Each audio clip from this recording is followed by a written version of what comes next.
नमस्कार। आज हम लोग बाल मन के उस ब्लूप्रिंट को समझने वाले हैं जिसे जीन पियाजे ने तैयार किया था। हम ये जानेंगे कि एक छोटा सा दिमाग कैसे स्टेप बाय स्टेप सोचना, समझना और दुनिया की पहेलियां सुलझाना सीखता है। ये वो सीढ़ियां हैं जिन पर एग्जाम में अक्सर सवाल पूछे जाते हैं। तो सबसे बड़ा सवाल यही है, आखिर एक बच्चा सोचना सीखता कैसे है? उसका दिमाग जानकारी को प्रोसेस कैसे करता है? वो अपने आसपास की दुनिया को समझता कैसे है? इसी पहेली को जीन पियाजे ने सुलझाया था। चलिए उनके नजरिए से इस पूरी प्रक्रिया को समझते हैं। स्विट्जरलैंड के मनोवैज्ञानिक जीन पियाजे को हम बाल मन का आर्किटेक्ट कह सकते हैं। उन्होंने ही हमें पहली बार ये नक्शा दिया कि बच्चों का संज्ञानात्मक विकास, यानी कि उनके सोचने समझने की क्षमता कैसे स्टेज बाय स्टेज बनती है। तो इस दिमागी इमारत को बनाने के लिए बच्चे कुछ खास तरीकों या कह लें कि औजारों का इस्तेमाल करते हैं। पियाजे ने इन्हें दो मुख्य नाम दिए हैं, आत्मसातकरण और समायोजन। आइए एक एक करके इन औजारों को समझते हैं। पहला औजार है आत्मसातकरण। अब इसको समझने के लिए सोचिए कि बच्चे के दिमाग में जानकारी के कुछ फोल्डर पहले से ही बने हुए हैं। पियाजे इन्हीं फोल्डर्स को स्कीमा कहते हैं। जब बच्चे को कोई नई जानकारी मिलती है तो वो उसे अपने इन्हीं पुराने फोल्डरों में फिट करने की कोशिश करता है। जैसे मान लीजिए एक बच्चे ने सीखा है कि 4 पैरों वाला जानवर कुत्ता होता है। अब आज उसने पहली बार एक बिल्ली देखी। उसके दिमाग ने तुरंत कहा, अरे इसके भी तो 4 पैर और एक पूंछ है, मतलब ये भी कुत्ता है। उसने नई जानकारी को अपने पुराने कुत्ता वाले फोल्डर में डाल दिया। बस यही है आत्मसातकरण। लेकिन तब क्या होता है जब पुरानी फाइल में नई जानकारी फिट ही नहीं होती? तब आता है दूसरा औजार, समायोजन। यहां पर बच्चा या तो अपने पुराने फोल्डर को बदलता है या फिर एक बिल्कुल नया फोल्डर ही बना लेता है। अब देखिए, जब बच्चे को बताया जाता है कि अरे नहीं, ये तो म्याऊ करती है और ये कुत्ता नहीं बिल्ली है, तो उसके दिमाग में बिल्ली नाम का एक नया फोल्डर बन जाता है। उसने अपनी समझ को एडजस्ट किया। इसी दिमागी एडजस्टमेंट को समायोजन कहते हैं। एग्जाम के लिए इसे ऐसे याद रख सकते हैं। आत्मसातकरण यानी एसिमुलेशन में एस आता है, जिसका मतलब है सेम स्कीमा, यानी जानकारी को पुराने स्कीमा में ही फिट कर देना। और समायोजन यानी अकोमोडेशन में सी आता है, जिसका मतलब है चेंज स्कीमा, मतलब स्कीमा को बदलना या नया बनाना। एक है फिट करना और दूसरा है बदलना। तो सवाल ये है कि बच्चा इन दोनों औजारों का इस्तेमाल करता क्यों है? क्योंकि उसका दिमाग हमेशा एक बैलेंस, एक संतुलन खोजना चाहता है। पियाजे ने इस पूरी प्रक्रिया को एक खास नाम दिया है। ये नाम है साम्याधारण। जब बच्चे का सामना किसी ऐसी नई सिचुएशन से होता है जिसे वो समझ नहीं पाता, तो उसके दिमाग में एक तरह की कंफ्यूजन, एक संज्ञानात्मक असंतुलन पैदा होता है। इसी कंफ्यूजन को दूर करने के लिए और अपनी समझ को स्टेबल करने के लिए ही वो आत्मसातकरण और समायोजन का उपयोग करता है। ये ज्ञान का एक ऑटो बैलेंसिंग सिस्टम है, कह सकते हैं। ठीक है, अब जब हम औजार समझ गए हैं तो चलिए उस पूरी इमारत के नक्शे को देखते हैं जिसे पियाजे ने बनाया था। उन्होंने संज्ञानात्मक विकास को 4 मुख्य मंजिलों में बांटा है, यानी 4 अवस्थाएं।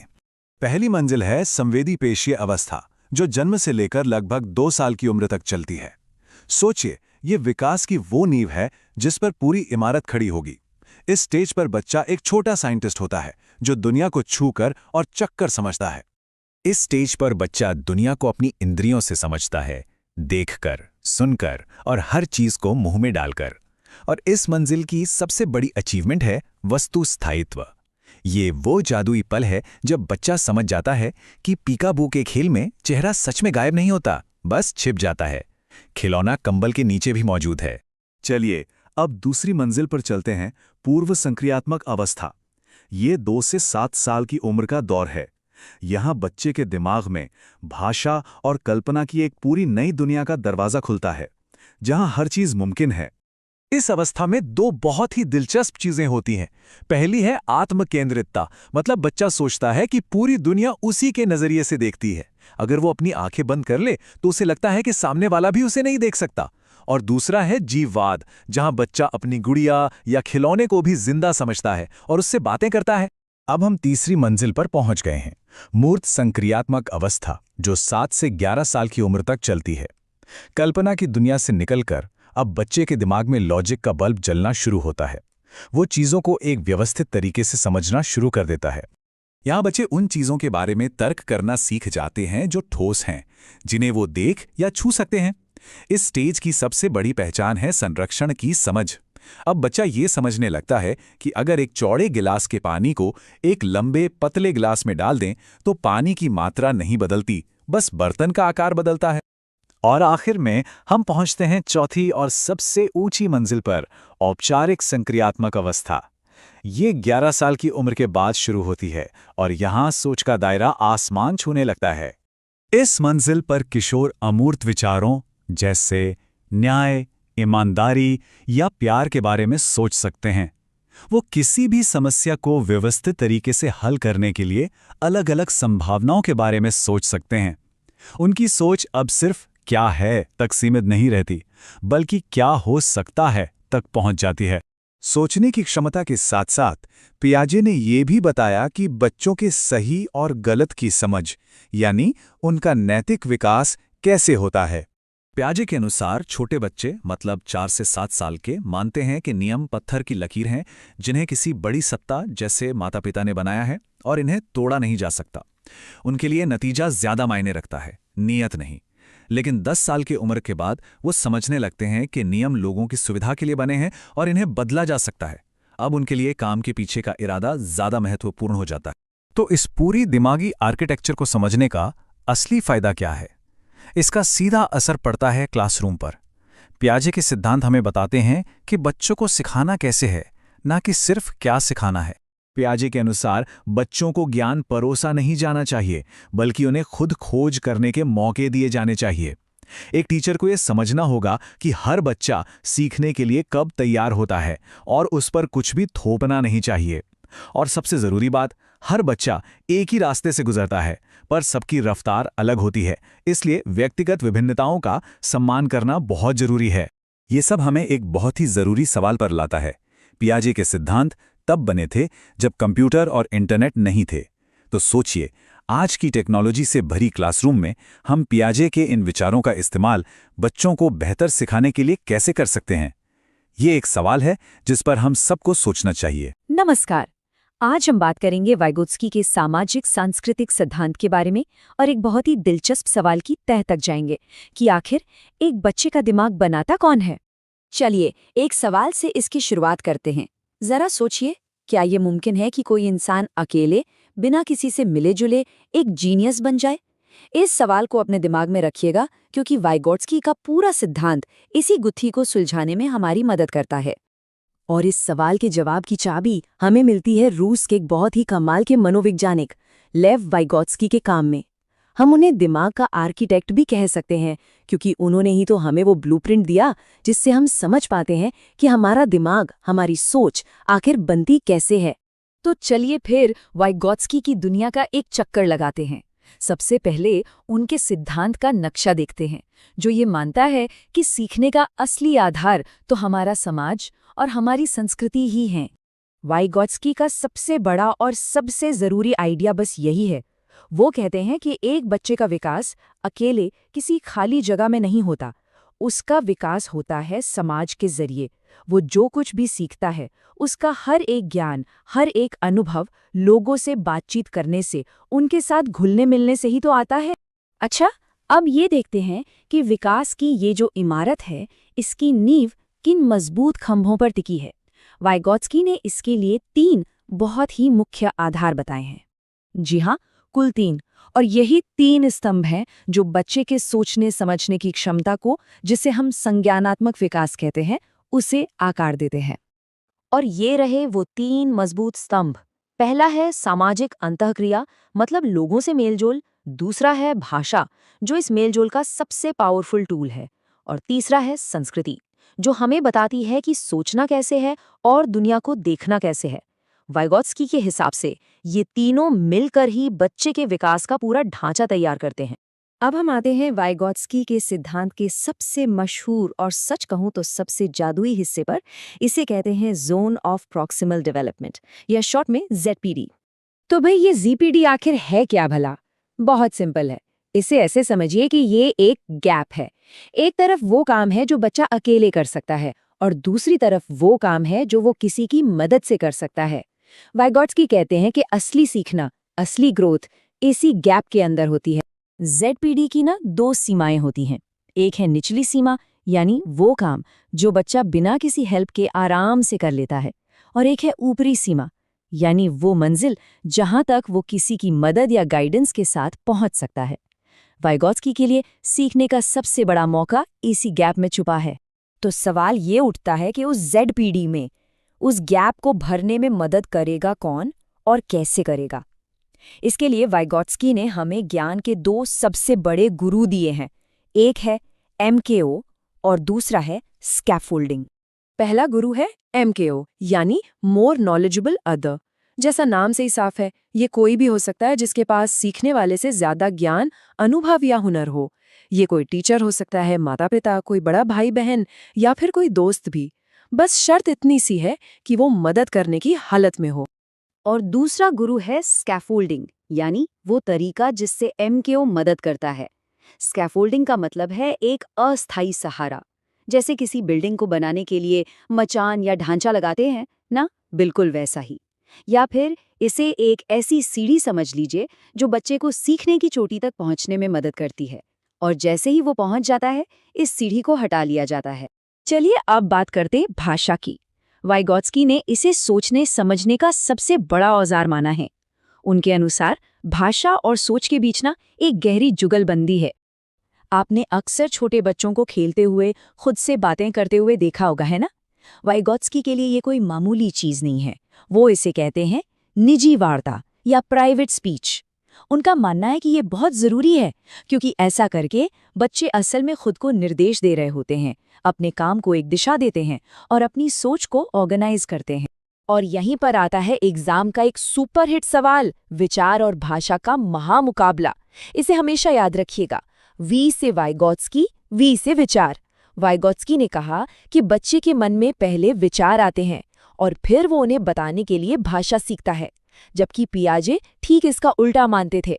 उनके हिसाब से पहले भाषा आती है जो बाद में विचारों को जन्म देती है। चलिए एग्जाम के लिए एक फटाफट रिवीजन करते हैं। जब भी वाइगोत्स्की का नाम सामने आए तो ये 5 शब्द आपके दिमाग में तुरंत चमक जानी चाहिए। सामाजिक सांस्कृतिक सिद्धांत, ZPD यानी सीखने का जादुई दायरा, MKO मतलब मदद करने वाला गुरु, स्कैफोल्डिंग यानी वो मदद या ढांचा, और निजी वार्ता यानी बच्चे का खुद से बात करना। तो चलिए घूम फिरकर वापस अपने पहले सवाल पर आते हैं। वाइगोत्स्की के इस पूरे ब्लूप्रिंट को समझने के बाद अब क्या लगता है? क्या कोई जीनियस अकेले बन सकता है, या फिर एक बच्चे का दिमाग असल में कौन बनाता है? वो बच्चा खुद या उसका पूरा समाज और उसकी पूरी संस्कृति मिलकर? इस पर सोचिएगा जरूर। नमस्कार। चलिए आज एक बहुत ही दिलचस्प सफर पर चलते हैं। एरिक एरिक्सन के मनोसामाजिक विकास सिद्धांत को समझने का सफर। हम ये देखेंगे कि कैसे हमारा व्यक्तित्व, हमारी पर्सनालिटी बचपन से लेकर बुढ़ापे तक 8 मजेदार और चुनौतीपूर्ण पड़ावों से गुजरकर अपनी शक्ल लेती है। तो हमारा ये सफर कैसा रहेगा? देखिए, हमने इसे 5 हिस्सों में बांटा है। सबसे पहले सिद्धांत का एक छोटा सा परिचय, फिर बचपन के वो बहुत जरूरी पड़ाव, उसके बाद स्कूल और वो तूफानी किशोरावस्था, फिर हम देखेंगे वयस्कता का लंबा सफर, और आखिर में जो सबसे जरूरी है, परीक्षा के लिए एक जबरदस्त सारांश। तो तैयार हैं? चलिए शुरू करते हैं। तो सबसे पहले आइए समझते हैं कि इस सिद्धांत की बुनियाद क्या है, मतलब ये इतना खास क्यों माना जाता है। तो देखिए, इस सिद्धांत को जीवन विस्तार सिद्धांत या लाइफ स्पैन थ्योरी भी कहते हैं। एरिक्सन का मानना था कि हमारा विकास सिर्फ हमारी अंदरूनी इच्छाओं से नहीं होता, बल्कि हमारे सामाजिक अनुभवों से, हमारे सोशल इंटरैक्शन से गहराई से जुड़ा होता है। सीधी सी बात है, जीवन के हर मोड़ पर, हर पड़ाव पर हम एक नई चुनौती का सामना करते हैं, और बस यही चुनौतियां हमारी पहचान को आकार देती हैं, हमारी आइडेंटिटी बनाती हैं। तो चलिए अब गोता लगाते हैं जीवन के उन शुरुआती सबसे जरूरी पड़ावों में, जहां आप कह सकते हैं हमारे पूरे व्यक्तित्व की नींव रखी जाती है। तो कहानी शुरू होती है पहले पड़ाव से, विश्वास बनाम अविश्वास। ये चलता है जन्म से लेकर करीब 18 महीने तक। जरा सोचिए, एक छोटा सा बच्चा जिसके लिए ये दुनिया एकदम नई है, वो पूरी तरह से अपने केयरगिवर्स पर, अपने माता पिता पर निर्भर है ना? अब अगर उसे टाइम पर खाना मिलता है, प्यार मिलता है, सुरक्षा मिलती है, तो क्या होगा? उसके अंदर इस दुनिया के लिए एक गहरा विश्वास, एक ट्रस्ट पैदा होता है। अच्छा, अब एग्जाम के लिए इसे कैसे याद रखें? बहुत सिंपल है। कीवर्ड्स हैं, अगर उचित स्नेह और प्रेम मिला तो बनेगा विश्वास यानी ट्रस्ट, और अगर उसे रोते बिलखते छोड़ दिया, नजरअंदाज किया, तो आएगा अविश्वास, मिसट्रस्ट। और इस पड़ाव से जो सबसे बड़ा गुण निकल कर आता है वो है आशा, होप। क्यों? क्योंकि जब बच्चे की ज़रूरतें पूरी होती हैं तो वो सीख जाता है कि हाँ, ये दुनिया एक भरोसेमंद जगह है, और यहीं से भविष्य के लिए एक उम्मीद जगती। ठीक है, पहले पड़ाव से आगे बढ़ते हैं। अब आता है पड़ाव नंबर 2, स्वायत्तता बनाम लज्जा और शक। टाइमलाइन क्या है? करीब 18 महीने से 3 साल तक। इस उम्र में ना बच्चे को आज़ादी चाहिए होती है। वो चाहता है कि मैं दुनिया को अपनी शर्तों पर देखूं, मैं खुद खाऊंगा, मैं खुद कपड़े पहनूंगा। ये जो जिद होती है ना, ये असल में उसकी अपनी पहचान बनाने की पहली कोशिश है। तो एग्जाम के लिए ट्रिक क्या है? अगर बच्चे को स्वतंत्र रूप से काम करने दिया तो क्या डेवलप होगी? स्वायत्तता यानी ऑटोनॉमी। लेकिन अगर उसकी काबिलियत पर शक किया, उसे डांटा फटकारा, तो पैदा होगी लज्जा यानी शेम। और इस पड़ाव का जो मुख्य गुण है वो है इच्छा शक्ति, विल पावर। ऐसा क्यों? क्योंकि यही वो उम्र है जब बच्चा पहली बार अपनी मर्जी से कुछ करने का अनुभव करता है। अगला पड़ाव है पड़ाव नंबर 3, पहल बनाम दोष। ये है 3 से 5 साल की उम्र। ये प्री स्कूल वाला टाइम है, जब बच्चे की कल्पना शक्ति और जिज्ञासा, मतलब इमेजिनेशन और क्यूरियोसिटी अपने पीक पर होती है। वो खेल खेल में नए नए नियम बनाता है, कहानियां गढ़ता है, और हर चीज में पहल करना, इनिशिएटिव लेना सीखता है। यहाँ पर एग्जाम का पॉइंट क्या है? जब बच्चे को नई खोज करने के लिए, एक्सप्लोर करने के लिए मोटिवेट किया जाता है तो वो पहल करना सीखता है। लेकिन अगर उसकी हर कोशिश की आलोचना हो, उसे सजा मिले, तो उसमें दोष यानी गिल्ट की भावना आ सकती है। इस पड़ाव का मुख्य गुण है उद्देश्य, पर्पस, क्योंकि यहीं से बच्चा अपने छोटे छोटे लक्ष्य बनाना और उन्हें पूरा करना सीखता है। बचपन की मासूम दुनिया से निकलकर अब कहानी पहुंचती है स्कूल और किशोरावस्था के दौर में। यहां सामाजिक दायरे और चुनौतियां दोनों ही बढ़ जाते हैं। चौथा पड़ाव है परिश्रम बनाम हीनता, जो 6 से 12 साल तक चलता है। अब बच्चा स्कूल की बड़ी दुनिया में कदम रखता है। यहां उसे नए नए स्किल्स सीखने होते हैं, दोस्तों के साथ कंपटीशन करना होता है। जब वो सफल होता है और उसे टीचर और दोस्तों से तारीफ मिलती है, तो उसमें मेहनत करने की भावना यानी परिश्रम की भावना और भी मजबूत हो जाती है। इसे एग्जाम के लिए ऐसे समझिए, जब बच्चा अपनी सारी एनर्जी नया ज्ञान हासिल करने में, कुछ नया सीखने में लगाता है, तो उसे कहते हैं परिश्रम, इंडस्ट्री। लेकिन अगर उसे लगातार असफलता मिले या उसकी काबिलियत पर कोई भरोसा न करे, तो ये उसे हीनता की ओर ले जा सकता है। इस पड़ाव से सामर्थ्य या कॉम्पिटेंस का गुण विकसित होता है। जब बच्चा कोई मुश्किल सवाल हल कर लेता है ना, तो उसे अपनी काबिलियत पर यकीन होने लगता है। और अब आता है शायद सबसे तूफानी पड़ाव, पहचान बनाम भूमिका द्वंद्व। ये किशोरावस्था का दौर है, 12 से 18 वर्ष। इस समय एक किशोर इन बड़े सवालों से जूझ रहा होता है। मैं कौन हूं? मुझे जीवन में क्या करना है? समाज में मेरी क्या जगह है? वो अलग अलग भूमिकाएं आजमा कर, ट्राई आउट करके अपनी असली पहचान खोजने की कोशिश करता है। तो कीवर्ड क्या है जब कोई किशोर मैं कौन हूं या मेरा जीवन कहां जा रहा है जैसे सवालों के जवाब ढूंढ लेता है, तो उसकी एक मजबूत पहचान बनती है। लेकिन अगर उसे कोई सकारात्मक रास्ता नहीं मिलता, तो भूमिका को लेकर भ्रम यानी रोल कंफ्यूजन की स्थिति पैदा हो जाती है। इस पड़ाव का जो मुख्य गुण है वो है कर्तव्यपरायणता या फिडेलिटी, जिसका मतलब है अपने मूल्यों और अपनी पहचान के प्रति सच्चा रहना। किशोरावस्था के तूफान के बाद जीवन वयस्कता के शांत लेकिन गहरे पानी में प्रवेश करता है। आइए देखते हैं कि यहाँ कौन सी चुनौतियां इंतजार कर रही हैं। छठा पड़ाव है घनिष्ठता बनाम अलगाव। ये है युवा वयस्क अवस्था, यानी करीब 18 से 35 वर्ष। अपनी पहचान बनाने के बाद अब व्यक्ति दूसरों के साथ गहरे और सार्थक रिश्ते बनाने के लिए तैयार होता है। ये सिर्फ रोमांटिक रिश्ते नहीं, बल्कि गहरी दोस्ती भी हो सकती है, जहां आप बिना किसी डर के खुद को किसी के सामने रख सकें। तो एग्जाम ट्रिक ये है, जब व्यक्ति दूसरों के साथ सकारात्मक, पॉजिटिव और घनिष्ठ संबंध बना पाता है, तो उसमें घनिष्ठता यानी इंटीमेसी का भाव विकसित होता है। और ऐसा न कर पाने पर वो सामाजिक रूप से अलग थलग, अकेला महसूस कर सकता है। इस पड़ाव का मुख्य गुण है प्रेम या लव, जिसका मतलब है किसी के साथ अपनी पहचान को सुरक्षित रूप से साझा करने की क्षमता। सातवां पड़ाव है जननात्मकता बनाम स्थिरता, जो मध्य वयस्क अवस्था यानी 35 से 65 वर्ष तक चलता है। इस पड़ाव में व्यक्ति का ध्यान मैं से हटकर हम और आने वाली पीढ़ी पर जाता है। वो चाहता है कि मैं अपने बच्चों, अपने समाज या अपने काम के जरिए दुनिया में कुछ सार्थक योगदान दूं, कुछ पीछे छोड़ के जाऊं। इसे याद रखना बहुत आसान है, अगली पीढ़ी के कल्याण के बारे में सोचना, यही है जननात्मकता। लेकिन जब किसी को लगता है कि वो कोई योगदान नहीं दे पा रहा, तो उसमें स्थिरता या ठहराव की भावना आ जाती है। इस पड़ाव का जो मुख्य गुण है वो है देखभाल या केयर, यह समझने की भावना कि दुनिया को एक बेहतर जगह बनाकर जाना है। और अब हम पहुंच गए हैं अंतिम पड़ाव पर, संपूर्णता बनाम निराशा, जो 65 वर्ष के बाद शुरू होता है। इस अवस्था में व्यक्ति अपने पूरे जीवन को मुड़कर देखता है।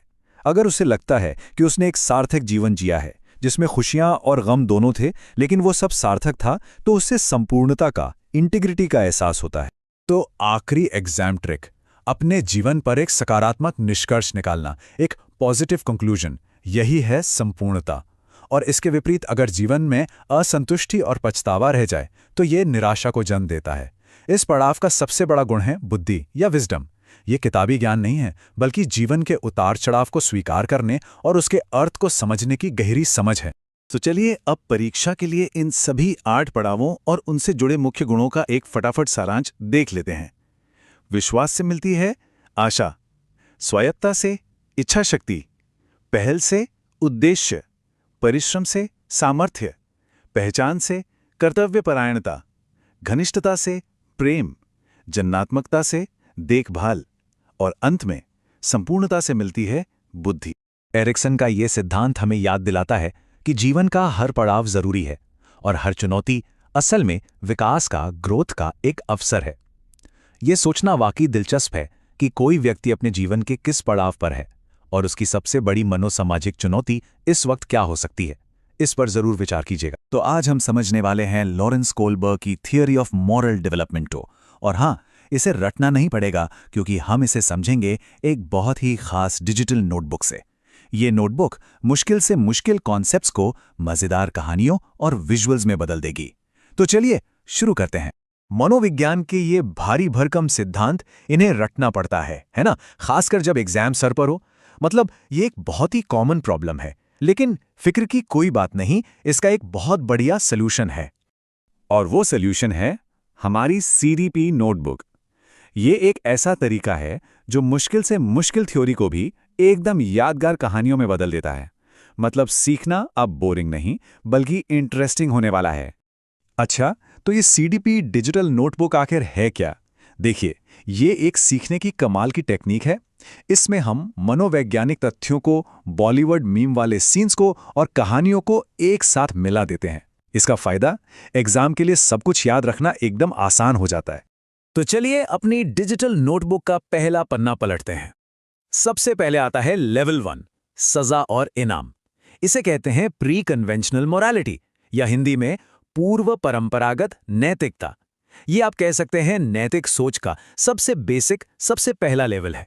छोटे बच्चों में ये बहुत कॉमन होता है। इस लेवल का पहला पड़ाव है स्टेज 1, दंड और आज्ञाकारिता, यानी ओबीडियंस एंड पनिशमेंट। यहां सही गलत का एक ही पैमाना है, क्या मुझे सजा मिलेगी? बस सारा खेल किसी बड़े के हाथ में होता है, उसके अधिकार पर। आप देखिए हमारी नोटबुक इसे कैसे आसान बनाती है। फैक्ट जोन में आते हैं। फैक्ट क्या है? नैतिक सोच सजा से जुड़ी होती है। मतलब बच्चे सोचते हैं कि बड़ों की बात माननी ही पड़ेगी, वरना डांट पड़ेगी, सजा मिलेगी। कहानी, सोचिए एक बच्चा है जो कुकी जार से कुकी चुराना चाहता है, लेकिन मां के डर से नहीं चुराता। क्यों? क्योंकि डांट पड़ेगी। और मेमोरी ट्रिक क्या है? बहुत सिंपल, सजा का डर इज इक्वल टू सही काम। एग्जाम के लिए बस इतना याद रखना है कि यह नैतिकता का सबसे निचला लेवल है। तो इस स्टेज का निचोड़ क्या है? बस एक लाइन में, सही काम वो है जिससे सजा ना मिले। ये एक लाइन इस पूरे स्टेज को समेट देती है, एकदम क्लियर। अब आते हैं स्टेज 2 पर, स्वार्थ यानी सेल्फ इंटरेस्ट। यहां सोच थोड़ी बदल जाती है। अब सवाल सजा का नहीं है, अब सवाल है मेरे लिए इसमें क्या है। मतलब नैतिकता का आधार होता है लेन देन। तुम मेरी पीठ खुजाओ, मैं तुम्हारी खुजाऊंगा। कोई काम तभी सही है जब उसमें अपना भी कुछ फायदा हो। ओके, तो सजा और इनाम वाले लेवल से अब हम ऊपर उठते हैं। आता है लेवल 2, अच्छा लड़का अच्छा कानून। इसे कहते हैं कन्वेंशनल मोरालिटी, यानी परंपरागत नैतिकता। अब फोकस खुद के फायदे से हटकर समाज के नियमों और उम्मीदों पर आ जाता है। इस लेवल का तीसरा स्टेज है अच्छे आपसी रिश्ते बनाना, गुड इंटरपर्सनल रिलेशनशिप्स। यहां नैतिकता का आधार क्या है? दूसरों को खुश करना, अच्छा लड़का या अच्छी लड़की बनना। मतलब सही वो है जो दूसरे लोग सही माने। और फिर आता है स्टेज 4, सामाजिक व्यवस्था बनाए रखना, यानी अथॉरिटी एंड सोशल ऑर्डर। यहां नैतिकता का मतलब है कानून का पालन करना, व्यवस्था बनाए रखना। सोच ये है कि समाज तभी ठीक से चलेगा जब सब लोग नियमों को मानेंगे। Law is law. अब हम पहुंचते हैं कोलबर्ग की थ्योरी के सबसे ऊंचे लेवल पर, लेवल 3, सिद्धांत और अंतरात्मा, द ट्रू थिंकर। इसे कहते हैं पोस्ट कन्वेंशनल मोरालिटी। यहां इंसान समाज के बनाए नियमों से भी ऊपर उठकर सोचता है और अपने खुद के नैतिक सिद्धांत बनाता है। इसका 5वां स्टेज है सामाजिक अनुबंध और व्यक्तिगत अधिकार, यानी social contract and individual rights. इस स्टेज पर पहुंचकर इंसान ये समझने लगता है कि कुछ मूल्य, कुछ सिद्धांत और कुछ अधिकार कानून से भी बड़े हो सकते हैं। कानून कोई पत्थर की लकीर नहीं है। और सबसे आखिर में सबसे ऊंचा स्टेज, छठा चरण, सार्वभौमिक नैतिक सिद्धांत, यूनिवर्सल एथिकल प्रिंसिपल्स। यहां इंसान अपनी अंतरात्मा की आवाज सुनता है। फैसले न्याय, समानता और मानवाधिकारों जैसे यूनिवर्सल प्रिंसिपल्स पर लिए जाते हैं, भले ही इसके लिए कानून के खिलाफ ही क्यों न जाना पड़े। तो ये तो हो गए कोलबर्ग के 6 स्टेज। लेकिन रुकिए, क्या ये थ्योरी पूरी है? क्या इसमें कोई कमी नहीं है? एक पूरी तस्वीर देखने के लिए इसकी आलोचना को समझना भी बहुत जरूरी है। चलिए इस पर भी एक नजर डालते हैं। देखिए, कैरोल गिलिगन ने कोलबर्ग के सिद्धांत की एक बहुत बड़ी आलोचना की। उन्होंने कहा कि कोलबर्ग का पूरा फोकस न्याय और नियमों पर है। ये ज्यादातर पुरुषों की सोच को दिखाता है। वहीं गिलिगन ने देखभाल और संबंधों पर आधारित एक दूसरा नजरिया पेश किया। उनका कहना था कि कोलबर्ग की थ्योरी पुरुषों के जवाबों पर आधारित है और वो नैतिकता के एक बहुत जरूरी पहलू यानी देखभाल और आपसी संबंधों को नजरअंदाज कर देती है। तो इन सभी स्तरों को समझने के बाद एक सवाल मन में आता है ना, कि हमारी अपनी नैतिक सोच किस स्तर पर आधारित है? जब हम किसी मुश्किल फैसले का सामना करते हैं तो हम किस लेवल से सोचते हैं? ये सवाल मैं आपके लिए छोड़ता हूं, सोचिएगा जरूर। चलिए आज मनोविज्ञान के एक ऐसे सिद्धांत को समझते हैं जो टीचिंग एग्जाम्स का आप कह सकते हैं सबसे पसंदीदा टॉपिक है।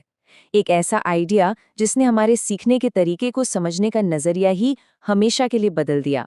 जी हाँ, हम बात कर रहे हैं एल्बर्ट बंडूरा के सामाजिक अधिक्रम सिद्धांत की। तो शुरुआत उस एक सवाल से करते हैं जिसने कई सालों तक मनोवैज्ञानिकों को परेशान कर रखा था। सवाल ये था कि बच्चे गुस्सा करना, लड़ना झगड़ना, मतलब ये जो आक्रामक व्यवहार है, ये आखिर सीखते कहाँ से हैं? क्या ये उनके अंदर पहले से होता है? बंडूरा ने इसी गुत्थी को सुलझाने की ठानी। और जानते हैं इस पूरी कहानी का हीरो कौन था?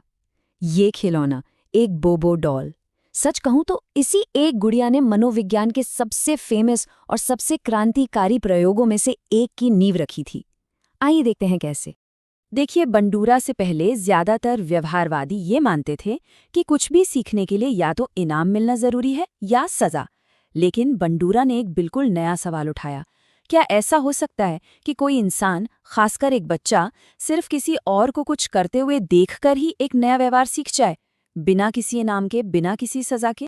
और इसी सवाल के जवाब से जन्म हुआ एक कमाल के कॉन्सेप्ट का, अवलोकनात्मक अधिक्रम यानी ऑब्जर्वेशनल लर्निंग। बंडूरा ने कहा बिल्कुल, लोग और खासतौर पर बच्चे दूसरों को, जिन्हें वो मॉडल कहते थे, उनको देखकर ही नया व्यवहार सीखते हैं और इसके लिए किसी सीधे पुरस्कार की कोई जरूरत नहीं होती।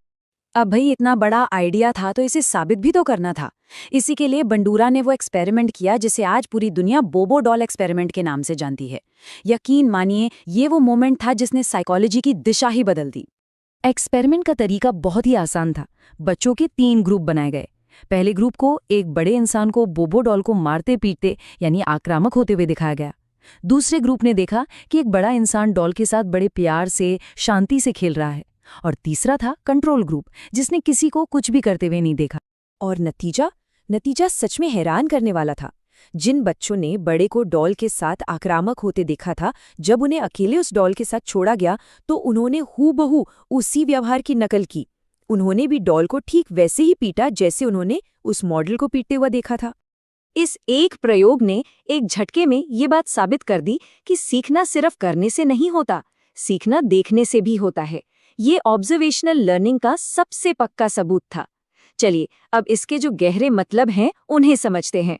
ये खोज उस वक्त के एक बहुत बड़े व्यवहारवादी बीएफ स्किनर के विचारों के बिल्कुल उलट थी। स्किनर का मानना था कि सीखना हमेशा सीधे सुदृढ़ीकरण यानी डायरेक्ट रीइंफोर्समेंट से होता है, पर बंडूरा ने साबित कर दिया कि नहीं, सीखना अप्रत्यक्ष रूप से सिर्फ किसी को देखकर भी हो सकता है। पर बंडूरा यहीं नहीं रुके। उन्होंने आगे ये भी बताया कि किसी व्यवहार को देखने से लेकर उसे असलियत में करने तक हमारे दिमाग में 4 जरूरी स्टेप्स होते हैं। ये कोई अंधी नकल नहीं है, इसके पीछे एक पूरी दिमागी प्रक्रिया काम करती है। ये हैं वो 4 कदम जो एग्जाम में सीधे सीधे पूछे जाते हैं। पहला ध्यान, दूसरा अवधारण, तीसरा पुनरुत्पादन और चौथा प्रेरणा। चलिए एक एक करके इन चारों को डिकोड करते हैं। तो पहला कदम है ध्यान यानी अटेंशन। किसी भी व्यवहार को सीखने के लिए सबसे पहली शर्त है कि मॉडल पर पूरा ध्यान लगाया जाए। अगर ध्यान ही नहीं दिया तो सीखने की प्रोसेस शुरू ही नहीं हो सकती। जैसे 3 इडियट्स में रेंचो का पूरा फोकस सिर्फ मशीन पर था, आसपास क्या हो रहा है उस पर नहीं। दूसरा कदम है अवधारण यानी रिटेंशन। अब जो व्यवहार देखा है उसे दिमाग में स्टोर करना, उसे याद रखना भी तो जरूरी है। उस जानकारी को दिमागी तस्वीर या भाषा के रूप में सहेजना पड़ता है ताकि बाद में उसका इस्तेमाल हो सके। बिल्कुल वैसे ही जैसे कोटा फैक्ट्री में स्टूडेंट्स मुश्किल कॉन्सेप्ट्स को अपने दिमाग में बिठाते हैं। तीसरा कदम है पुनरुत्पादन यानी रिप्रोडक्शन। ठीक है, देख लिया, याद भी कर लिया, पर अब उसे असल में करके दिखाने की शारीरिक क्षमता भी तो होनी चाहिए। किसी प्रोफेशनल डांसर को डांस करते देखना एक बात है, पर खुद वैसा डांस कर पाने के लिए प्रैक्टिस और वो काबिलियत भी चाहिए। जैसे तारे जमीन पर में ईशान अपने टीचर को देखकर उस पेंटिंग को दोहराने की कोशिश करता है। और चौथा सबसे जरूरी कदम यानी मोटिवेशन। सब कुछ सीखने और याद रखने के बाद भी कोई उस व्यवहार को तब तक नहीं दोहराएगा जब तक उसके पास कोई मजबूत वजह या प्रेरणा ना हो। ये प्रेरणा किसी इनाम की उम्मीद हो सकती है या किसी की तारीफ। यही तो वो ऑल इज वेल वाला अंदर का जज्बा है जो हमें एक्शन लेने पर मजबूर करता है। अपने सिद्धांत को और आगे ले जाते हुए बंडोरा ने एक बहुत ही पावरफुल कॉन्सेप्ट दिया जो उनके सामाजिक संज्ञानात्मक सिद्धांत का आप कह सकते हैं दिल है। और ये कॉन्सेप्ट है आत्मप्रभावकारिता यानी सेल्फ एफिकेसी का। सेल्फ एफिकेसी का सीधा साधा मतलब है किसी खास काम को सफलतापूर्वक करने की अपनी काबिलियत पर यकीन। ये सिर्फ ये जानना नहीं है कि काम कैसे करना है, बल्कि ये मानना है कि मैं ये कर सकता हूँ। यही विश्वास तय करता है कि कोई किसी काम को करने की कोशिश भी करेगा या नहीं। और ये यकीन बनता कैसे है? इसके 4 मेन सोर्स हैं। पहला, महारत के अनुभव से, जब हम खुद कुछ सफलतापूर्वक करते हैं। दूसरा, अप्रत्यक्ष अनुभव से, जब हम अपने जैसे किसी और को सफल होते देखते हैं। तीसरा, सामाजिक प्रोत्साहन से, जब कोई हमारी हिम्मत बढ़ाता है और कहता है तुम कर सकते हो। और चौथा, हमारी अपनी शारीरिक और भावनात्मक हालत से। चलिए अब आते हैं सबसे जरूरी हिस्से पर। परीक्षा में सीधे सवाल यहीं से बनते हैं। तो पेश है आपका खास एग्जाम मेमोरी फ्रेम। इन शब्दों को दिमाग में बैठा लीजिए। सामाजिक अधिगम सिद्धांत, जिसे दिया एल्बर्ट बंडूरा ने। इसका आधार क्या है? अवलोकनात्मक अधिगम यानी मॉडलिंग। इसे साबित किससे किया गया? बोबो डॉल प्रयोग से। सीखने के 4 चरण कौन से हैं? ध्यान, अवधारण, पुनरुत्पादन और प्रेरणा। और इन सब का निचोड़ क्या है? आत्मप्रभावकारिता। ये कीवर्ड्स एग्जाम के लिए सबसे ज्यादा जरूरी हैं। और आखिर में इस पूरी बातचीत को बंडूरा के ही एक वाक्य में समेटते हैं। लोग दूसरे लोगों को देखकर नई जानकारी और व्यवहार सीख सकते हैं। ये एक लाइन सीखने की पूरी साइकोलॉजी को एक बिल्कुल नए नजरिए से देखने का रास्ता खोलती है। तो हम जो कुछ भी करते हैं वो क्यों करते हैं? क्या हम सिर्फ आदतों के गुलाम हैं या फिर अपने व्यवहार के मालिक? सीखने की दुनिया के 2 बहुत बड़े नाम हैं, पावलोव और स्किनर। और मजे की बात यह है कि इस सवाल पर दोनों की राय बिल्कुल अलग थी। तो चलिए आज इस डिजिटल नोटबुक के पन्ने पलटते हैं और देखते हैं कि इन दोनों में से किसकी बात में ज्यादा दम है। तो आज हम क्या क्या देखने वाले हैं? सबसे पहले एक छोटी सी पहेली से शुरू करेंगे, फिर पावलोव और स्किनर की थियरीज को समझेंगे, दोनों का आमना सामना करवाएंगे और आखिर में देखेंगे कि ये सारी बातें क्लासरूम में हमारे किस काम आ सकती हैं। तो चलिए शुरू करते हैं। सबसे पहले सीखने की इस पहेली को सुलझाते हैं। अच्छा, जरा सोचिए, बचपन में हम होमवर्क क्यों करते थे? किसी इनाम के लिए या फिर डांट फटकार से बचने के लिए? ये एक छोटा सा सवाल है, लेकिन यकीन मानिए यही वो चाबी है जिससे हम समझ सकते हैं कि हमारा बर्ताव, हमारा व्यवहार आखिर बनता कैसे है। तो इस पहेली को सुलझाने की पहली कोशिश जिसने की, चलिए अब उनसे मिलते हैं। नाम है इवान पावलोव। पावलोव ने एक बहुत बड़ा आइडिया दिया था, क्लासिकल कंडीशनिंग। पता है ये क्या है? ये हमारी उन ऑटोमेटिक रिएक्शंस के बारे में है जिन पर हमारा कोई कंट्रोल नहीं होता। जैसे बस नींबू का नाम सुन लिया और मुंह में पानी आ गया। इसमें सीखने वाला मतलब जो भी है वो बस बैठा रहता है, एकदम पैसिव। आप देखिए, सीखने का असली जादू तब होता है जब कोई नई चीज, मान लीजिए घंटी की आवाज, किसी नेचुरल चीज के साथ जुड़ जाती है, जैसे कि खाना। और ये सारा खेल हमारे ऑटोनॉमिक नर्वस सिस्टम के लेवल पर होता है, मतलब इस पर हमारा कोई कॉन्शियस कंट्रोल नहीं होता। और यहाँ सबसे जरूरी बात क्या है? ये कि सीखने वाला इनाम पाने के लिए कुछ भी नहीं कर रहा है। ये एसोसिएशन, ये जुड़ाव बस अपने आप हो रहा है, बिल्कुल वैसे ही जैसे मुन्नाबाई की क्लास में सरकट बस बैठा है, कुछ कर नहीं रहा, बस सुन रहा है। यहाँ इनाम किसी भी एक्शन से पहले ही दिया जा रहा है। ठीक है, तो ये तो थी पावलोव की बात। अब आगे बढ़ते हैं और देखते हैं कि हमारे दूसरे महारथी BF स्किनर का इस पर क्या कहना था। स्किनर का नजरिया भाई बिल्कुल अलग था। उनकी थ्योरी है ऑपरेंट कंडीशनिंग, जो कहती है कि हम अपने कामों के नतीजों से यानी कॉन्सिक्वेंसेस से सीखते हैं। यहाँ सीखने वाला हाथ पर हाथ धरकर नहीं बैठता, नहीं, उसे इनाम पाने के लिए एक्टिव होना पड़ता है, कुछ करना पड़ता है। इसीलिए इसे RS थ्योरी भी कहते हैं, पहले रिस्पॉन्स फिर स्टिम्युलस। स्किनर की पूरी थ्योरी का सार उनकी इसी एक लाइन में है, हम कुछ पाने के लिए या किसी चीज से बचने के लिए एक खास तरीके से बर्ताव करते हैं। देखा जाए तो हमारे हर एक्शन के पीछे यही तो वजह होती है। अच्छा, अपनी इस बात को साबित करने के लिए स्किनर ने एक बड़ा ही मजेदार एक्सपेरिमेंट किया। उन्होंने एक बॉक्स बनाया जिसे हम आज स्किनर बॉक्स के नाम से जानते हैं। इसके अंदर उन्होंने एक भूखे चूहे को रख दिया।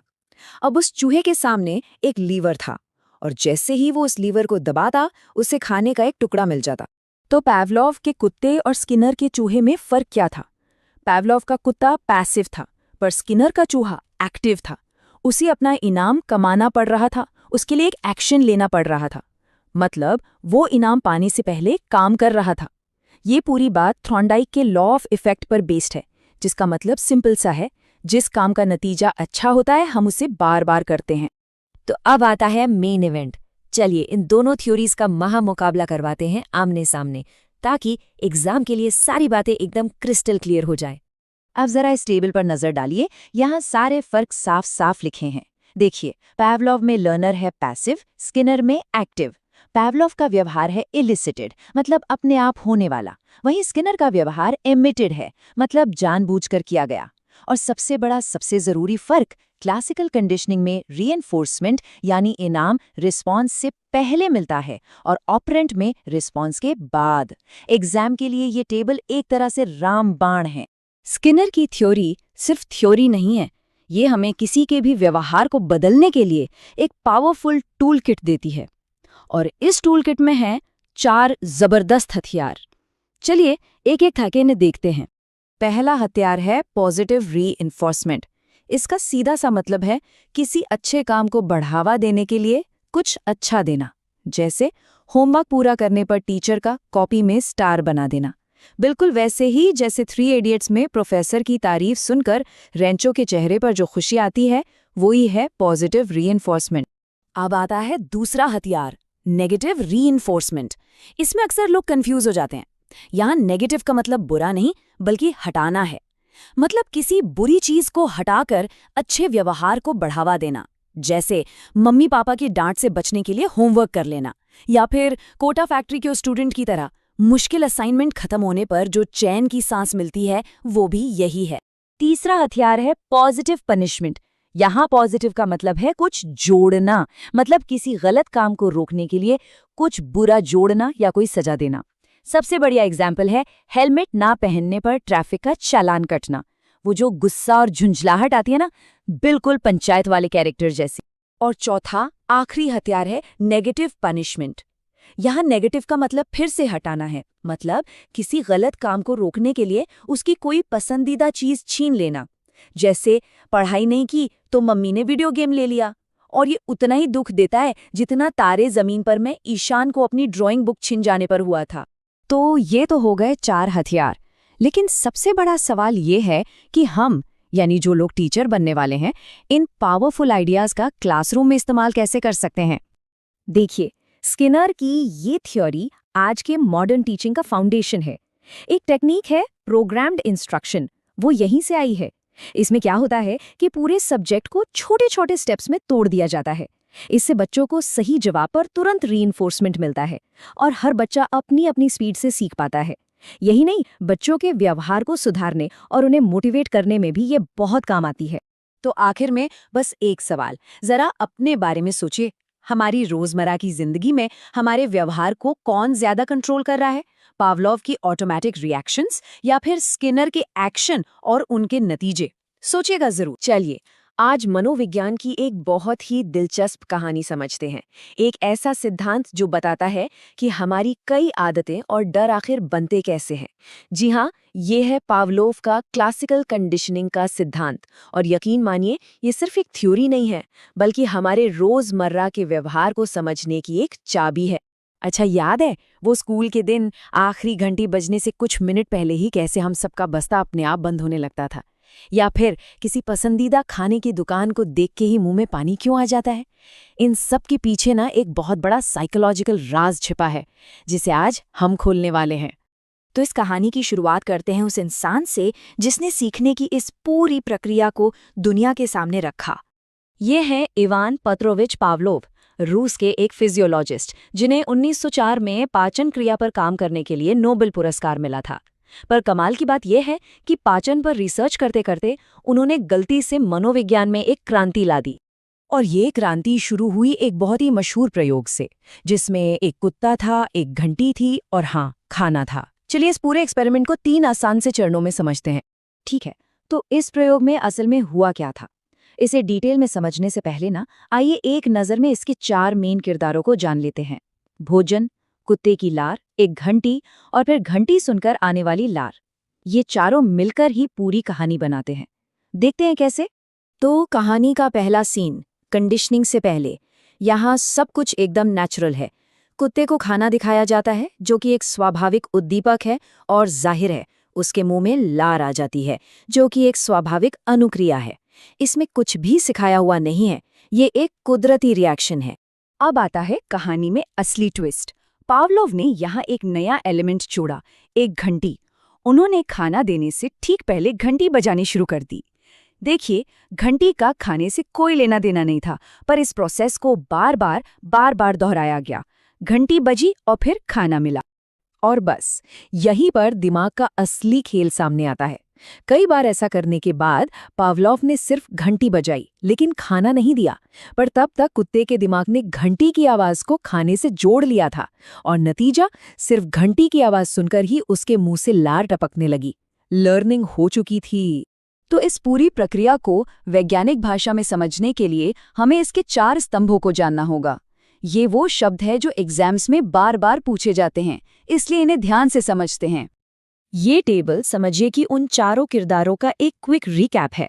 UCS यानी स्वाभाविक उद्दीपक, जो असली वजह थी, यानी भोजन। UCR यानी स्वाभाविक अनुक्रिया, जो भोजन देखकर हुई नेचुरल प्रतिक्रिया थी, लार आना। CS यानी अस्वाभाविक उद्दीपक, जो बाद में सीखी हुई वजह बनी, यानी घंटी। और आखिर में CR यानी अस्वाभाविक अनुक्रिया, जो घंटी सुनकर होने वाली सीखी हुई प्रतिक्रिया थी, लार आना। और हाँ, एग्जाम में कोई कंफ्यूजन ना हो, उसके लिए ये एक सिंपल सी ट्रिक है। याद रखिए, स्वाभाविक का मतलब है असली या नेचुरल, जैसे कि भोजन, और अस्वाभाविक का मतलब है नकली या जो सीखा गया है, जैसे घंटी की आवाज का लार से जुड़ जाना। चलिए अब फटाफट कुछ ऐसे मेन पॉइंट्स पर नजर डालते हैं जो अक्सर टीचिंग एग्जाम्स में सीधे सीधे पूछ लिए जाते हैं। एक बात का ध्यान रखना बहुत जरूरी है। इस थ्योरी को कई अलग अलग नामों से जाना जाता है। एग्जामिनर अक्सर नाम बदलकर सवाल पूछते हैं, तो इन सभी नामों को पहचानना बहुत जरूरी है। और ये सब जानना इतना जरूरी क्यों है? अरे, क्योंकि क्लासरूम में इसका बहुत बड़ा रोल है। स्टूडेंट्स में अच्छी आदतें डालनी हो, किसी चीज का डर दूर करना हो, या फिर शब्दों को उनके मतलब से जोड़कर भाषा सिखानी हो, ये सिद्धांत हर जगह काम आता है। एक और जरूरी फैक्ट जो याद रखना है वो है पावलोव की उस फेमस किताब का नाम, कंडीशन्ड रिफ्लेक्सेस। इसी किताब ने इस पूरे सिद्धांत की नींव रखी थी। तो आखिर में ये विश्लेषण एक सवाल छोड़ जाता है, हमारी अपनी जिंदगी में ऐसी कौन कौन सी घंटियां हैं जो रोजाना हमसे बिना सोचे समझे कई काम करवा देती हैं? इस पर सोचिएगा जरूर।